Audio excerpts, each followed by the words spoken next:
Alright, this is Michael JJ over here, and today I'll take you straight to East Africa, Kenya. So we're going to see why Kenyans always win the athletes, the athletes in the world.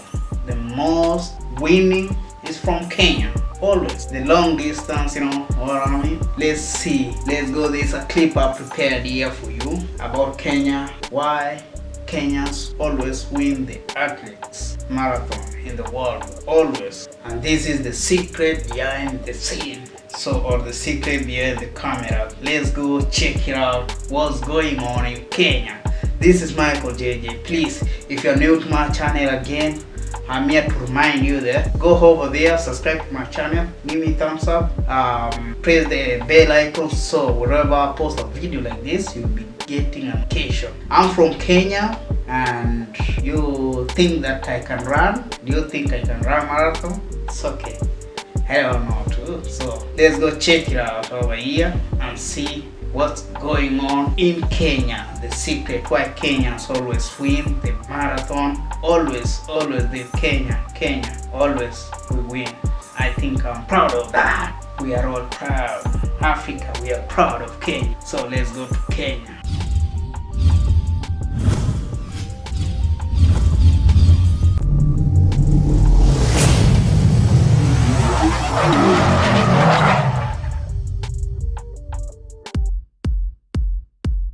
In the last two Summer Olympics, Kenyans have won 25 medals, all of them in distance events.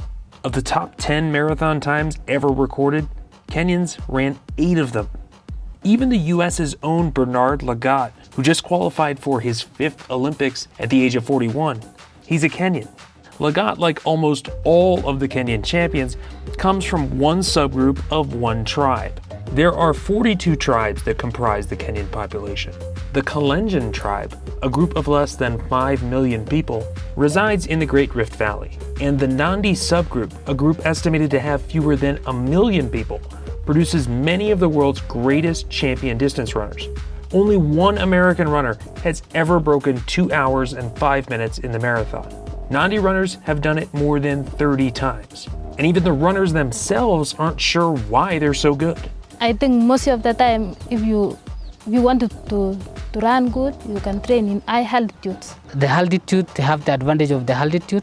Someone like me now, I used to run when I was going to school. It was like almost 4 kilometers and come back for lunch and then go back to school afternoon. I can say they have a good training program.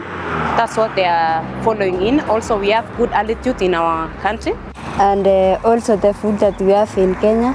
We get food direct from our farms.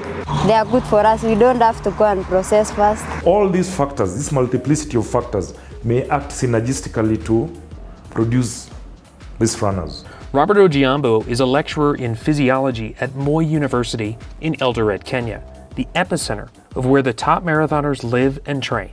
He's co-authored multiple studies with scientists from Harvard, Scotland, and other places to find out why the Nandi are so dominant. There's no single one factor that you can pinpoint and say this is the reason why you have this Kenyan running success. You must have the right environment. Where these runners live is actually about 2,200 meters above sea level, which is moderate altitude.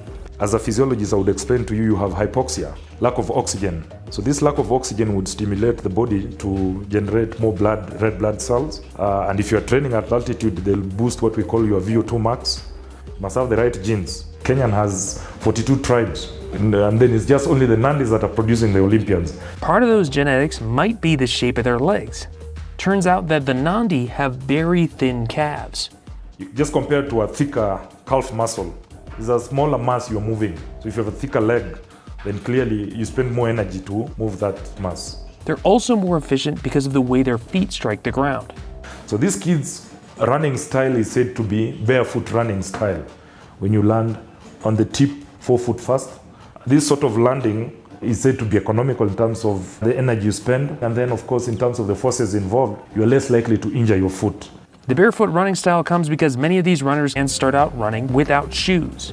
and it's their lifestyle that Ojiambo thinks may have the biggest impact on Nandi's success. Daily active lifestyle, active training, active life. You're herding cows, you're walking to the river, you're running to school. So there's habitual training as kids. The runs back and forth from school each day resulted in a higher VO2 max among Nandi versus other Kenyan kids or Caucasian kids. Ojiambo says this created an aerobic base that runners could build on in training. But as the country continues to develop, there are more cars, buses, and motorbikes, meaning kids don't run as far. More kids nowadays are actually being taken to school, driven to school. So the lifestyles are changing. Alright, so we've watched how Kenyans and the secrets why Kenyans are winning always. So please don't forget to subscribe to my channel. Don't forget to subscribe to my channel again. I'm reminding you for the second time. Don't forget to subscribe to this channel. So in my next video, I'll be bringing a video that says the most rich athletes in Kenya. We will know in the next video the most richest athletes in Kenya. Who is that? I don't know, but in the next video, please don't miss that video. This is Michael JJ over here. Subscribe and please press that bell icon so the next video that's coming about the most richest athlete in Kenya, we want to know who is this person, right? Let's go check it out. Don't miss.